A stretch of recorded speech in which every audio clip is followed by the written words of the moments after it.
All right, just a quick one before we get going. So please don't take anything you hear in today's episode as financial advice. Please speak to a trained professional if you do wish to participate in markets. Crypto is inherently risky and you will lose all your money, particularly if you listen to us for financial direction. So enough of that. Please give us a like, subscribe, enjoy the show, and see you next time. So I'll try and give like a quick TLDR of what's actually going on for people who, if you haven't read the article, I literally couldn't have written it in simpler terms if I tried. And then I still had comments underneath the post asking about the FAQ section I even included for everyone. But here it goes anyway. So what we've seen in the past is people want instant liquidity for their NFTs. And we've had certain iterations of protocols that have tried to build with that in mind. So we've seen, if anyone remembers, when NFTs were going crazy, we had the fractionalization of NFTs. Even I think Jake Paul and his little cronies, like they had like this fractionalized NFT website or some shit. So that didn't necessarily work. And I think there were certain concerns about buying maybe a real world asset, like a really, I think they did a shiny 9A Charizard or some shit and then fractionalize it. And then because they were more concerned about, well, does this immediately make it a security? So that didn't necessarily take off. Pleaser DAO actually spent like over 4 million at the top of the NFT cycle to buy the original Doge meme picture. So like the OG straight from the actual owner. And then they fractionalized it into, I think that one's called NF Doge. Very creative, very good. So that might be like 10,000 or more tokens attached to that one representative image.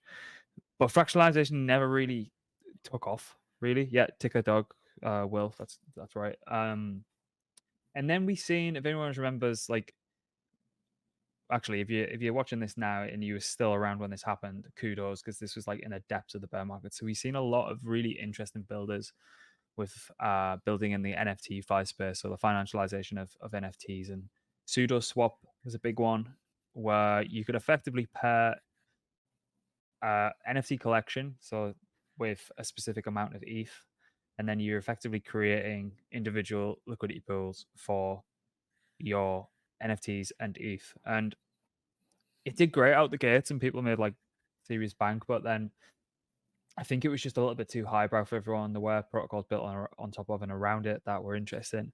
NFT perp in the initial days did really, really well. Again, just being able to take directional bets on NFT collections. I don't think their underlying virtual AMM really worked. There is kind of, you can kind of see that they're going to come back and revisit that model.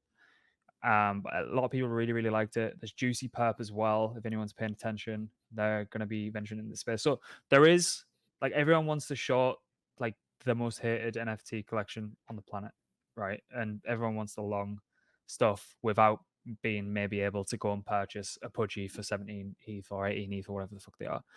So what this ERC404 standard is you have a corresponding token with a corresponding NFT. So there's 10,000 tokens, 10,000 NFTs for the most part, for most collections. If you purchase one, let's use Pandora for example, one Pandora token on Uniswap, when you actually go through, and Rabby has a great simulation feature in the wallet, you will deposit ETH in, so ETH's in red, goes out your wallet, purchase Pandora, and then what you'll also notice is there is an NFT, a plus NFT that comes into your wallet, which corresponds to that specific token. So you buy one Pandora, you get one token. If you then sell your Pandora, the token, the NFT gets banned.